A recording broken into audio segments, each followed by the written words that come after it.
হচ্ছে লক্ষ্মীবাড়ির 5 ঘাট বিশিষ্ট সে পুকুর।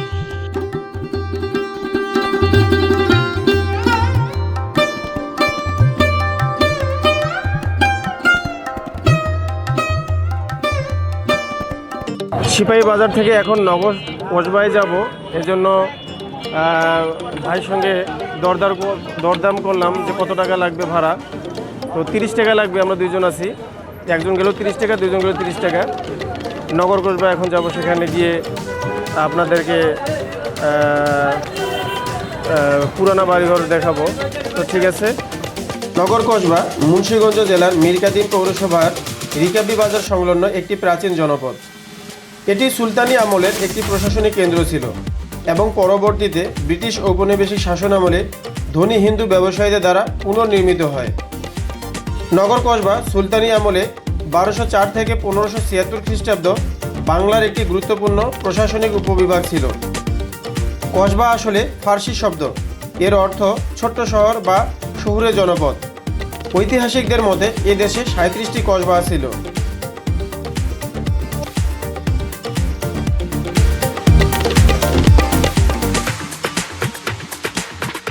ব্যবসা কেন্দ্র হিসেবে বরাবরই দেশ জোড়া খ্যাতি ছিল মীর কাদিমের। এক সময়কার সমৃদ্ধ এই নদীবন্দর এখন পৌরসভা। এর একটি মহল্লার সরু রাস্তার দুপাশে শুধুই প্রাচীন সব কারুকার্যময় ইমারত, কিছু অক্ষত, কিছু ধ্বংসোন্মুখ এবং কিছু হয়েছে সংস্কার। এই মহল্লায় রয়েছে অসংখ্য প্রাচীন ইমারত, যা রাস্তা দিয়ে গেলেই রাস্তার দুধারে দেখতে পাওয়া যায়।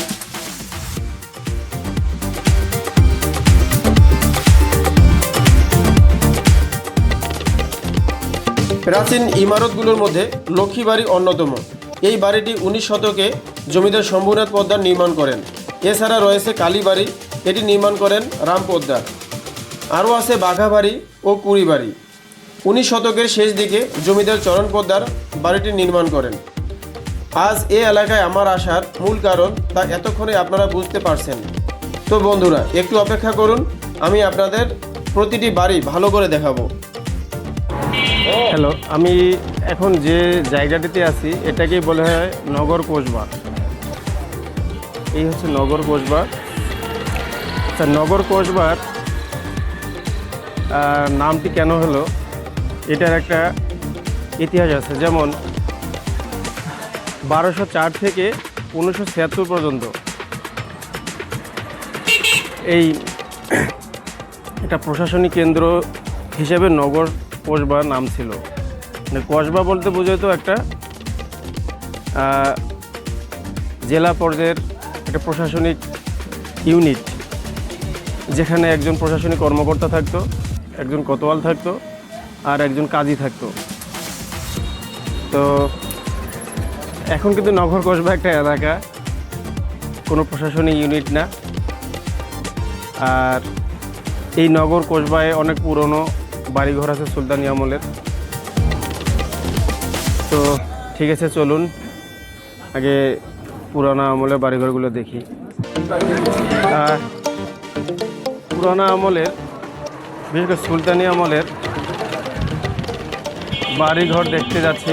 প্রথম বাড়িটি যেখানে প্রবেশ করবো সেটা হচ্ছে লক্ষ্মীবাড়ি। আমরা কাছাকাছি এসে গেছি।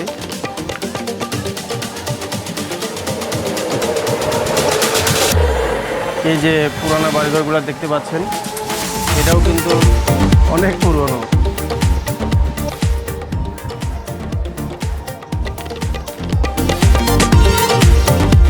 তো এই যে এলাকাটা, এটাই হচ্ছে নগর কসবা। এটা এখন মীর কাদিমের অন্তর্ভুক্ত, মীর কাদিম উপজেলা পৌরসভা। আর আপনারা যে গেটটা দেখতে পাচ্ছেন এটাই হচ্ছে লক্ষ্মীবাড়ি। পরবর্তীতে এটার নাম পরিবর্তন করা হয়, তবে স্থানীয় মানুষজন লক্ষ্মীবাড়ি হিসেবেই এখনও চিনে। তো ঠিক আছে, আমরা এখন এই লক্ষ্মীবাড়ির ভিতরে প্রবেশ করব।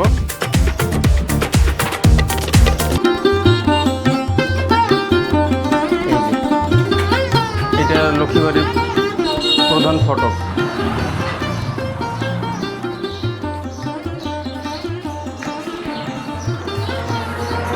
আর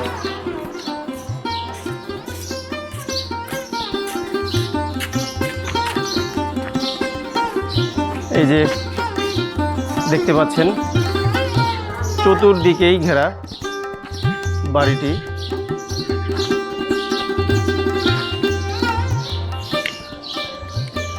একটু দেখেন, আর মাঝে একদম খোলা আকাশ।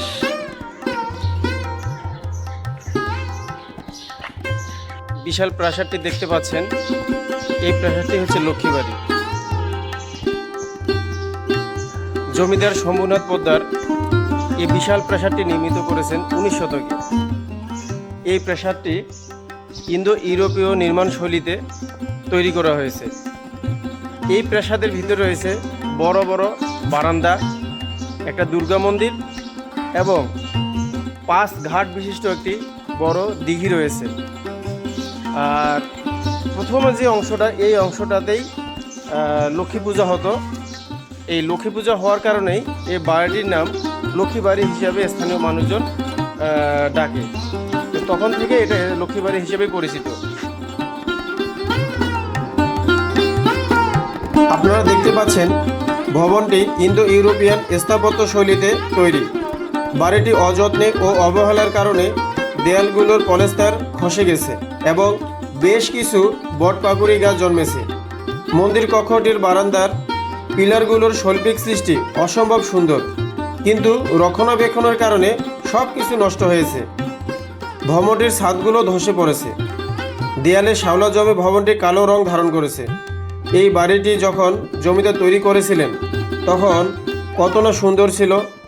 পিলারগুলোর দিকে তাকালে দেখা যায় কত সুন্দর কারুকাজ, যেখানে টেরাকোটার কাজও রয়েছে। বাড়িটির সৌন্দর্য দেখলে মালিকের রুচিবোধ সম্পর্কে ধারণা পাওয়া যায়।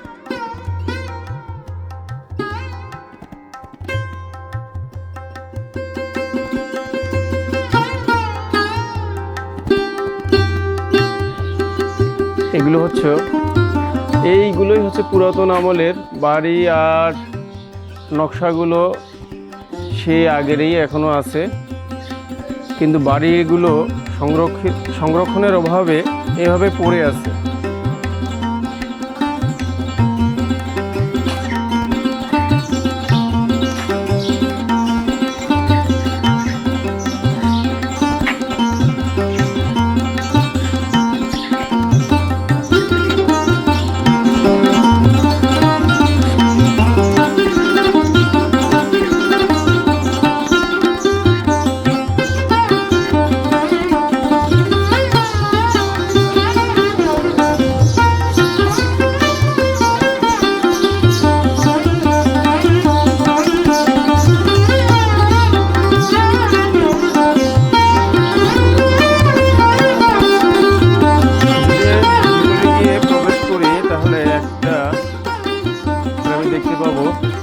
উপরে ছাদটি কাঠের উপরে নির্মিত।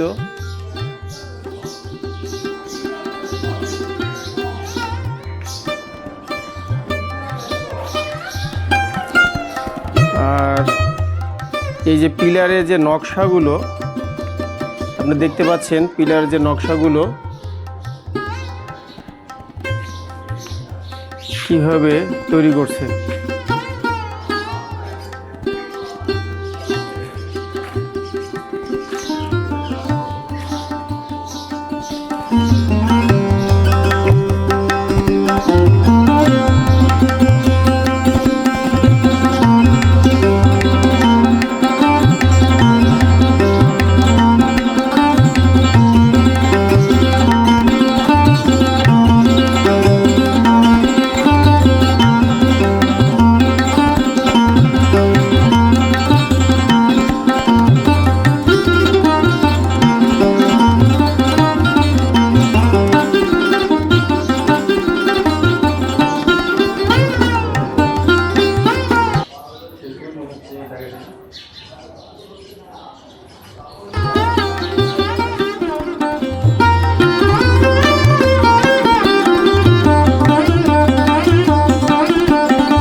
ভবনটির প্রথম অংশ দেখার পর পিছনে আসলেই দেখা যায় আরেকটি ভবনের। এই ভবনটিতে বর্তমানে মানুষ বসবাস করে, বিধায় ভবনটি ভালো আছে, তবে সংস্কার না করার কারণে এটিও দিন দিন নষ্ট হচ্ছে। ভবনটির দোতলার দিকে তাকালে দেখতে পাবেন দেয়াল থেকে পলেস্তার খসে গেছে এবং শৈল্পিক কারুকাজগুলো নষ্ট হয়েছে। আমি এখন দ্বিতীয় ভবনটির মাঝে একটি সরু গলি দিয়ে পুকুর পাড়ে যাচ্ছি। আপনারা দেখতে পাচ্ছেন ভবনটির দেয়ালে শ্যাওলা জমে কি বিশ্রী লাগতেছে।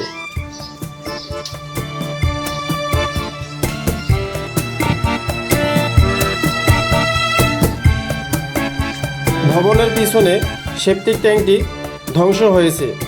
দেখে মনে হচ্ছে সেটিও পুরনো, যেহেতু এটি তৈরি হয়েছে চুন সুরকি দিয়ে। সামনে পুকুর পাড় দেখা যাচ্ছে।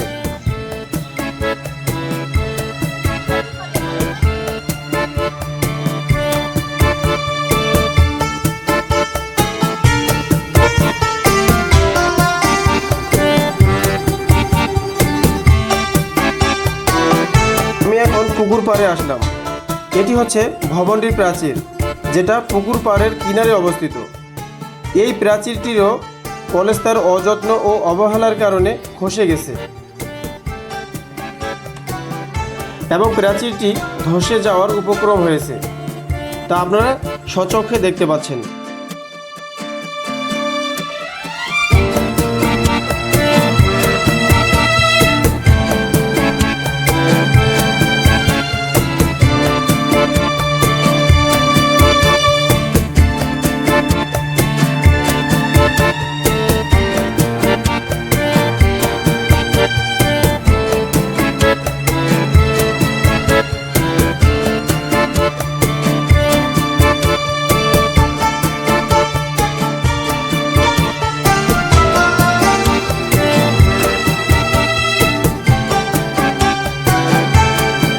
যে পুকুরের পাড়ে দাঁড়িয়ে আছি, এই পুকুরটি হচ্ছে লক্ষ্মীবাড়ির 5 ঘাট বিশিষ্ট সেই পুকুর।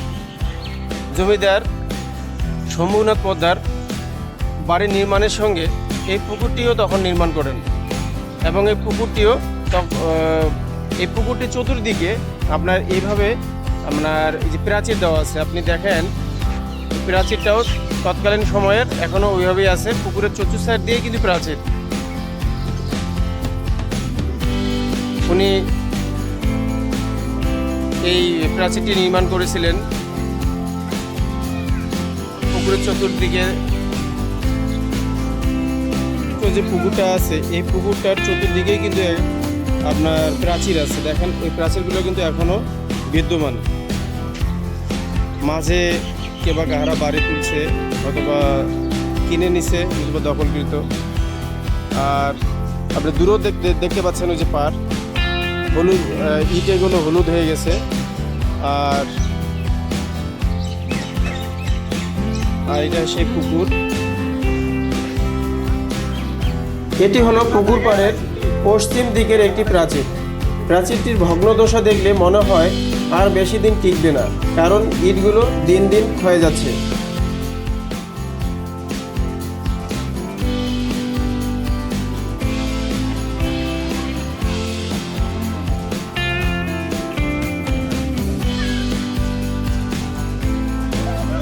আমরা এখন পুকুরঘাট বের হয়ে মূল ভবনের দিকে যাচ্ছি। বাচ্চাদের দেখতেছি খেলাধুলা করতেছে। তোমরা কি খেলো? হ্যাঁ, ভাই বোন খেলতেছো? আচ্ছা আচ্ছা। এক সময় এইরকম খেলা আমরাও খেলতাম।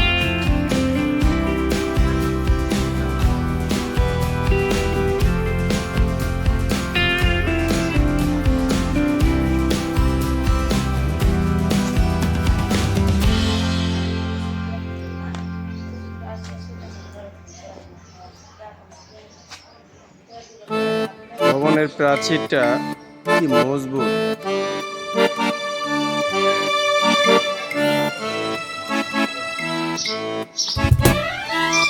এখন এই লক্ষ্মীবাড়ির ভবনের ছাদে আমরা উঠতেছি।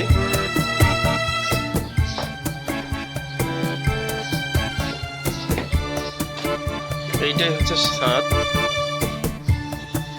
অবহেলা, অযত্নে সবকিছুই নষ্ট হয়ে যায়।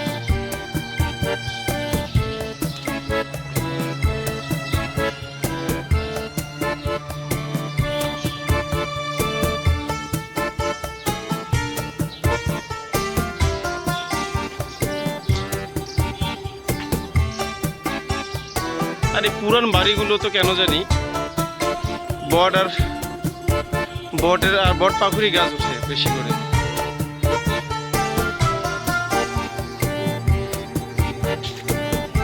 একেবারে ছাদের উপরে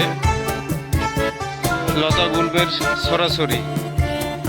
বাংলাদেশের প্রত্নতত্ত্ব আইন অনুযায়ী 100 বছরের পুরনো স্থাপনা সংরক্ষণ করা বাধ্যতামূলক। তবে নগর কসবার অনেক স্থাপনা এই নীতির আওতায় আসেনি। ঐতিহাসিক এই স্থানটি সংরক্ষণ করা গেলে পর্যটন খাতে নতুন দিগন্ত খুলতে পারে। ইদ্রাকপুর কেল্লা বা পানাম নগরের মতো নগর কসবাকেও পর্যটন মানচিত্রে যুক্ত করা যেতে পারে। নগর কসবা বাংলার মধ্যযুগীয় ইতিহাসের একটি জীবন্ত সাক্ষী। এর সংরক্ষণ ও উন্নয়ন ভবিষ্যৎ প্রজন্মের জন্য ঐতিহ্য রক্ষায় অপরিহার্য। লক্ষ্মীবাড়ি বাংলার স্থাপত্য ও সাংস্কৃতিক ঐতিহ্যের একটি অনন্য নিদর্শন। তবে এর বর্তমান অবহেলিত অবস্থা ভবিষ্যৎ প্রজন্মের জন্য এই ইতিহাস সংরক্ষণের প্রয়োজনীয়তা তুলে ধরে। প্রত্নতাত্ত্বিক উদ্যোগ ও সচেতনতা বৃদ্ধির মাধ্যমে এই স্থানটি পুনর্জীবিত হতে পারে।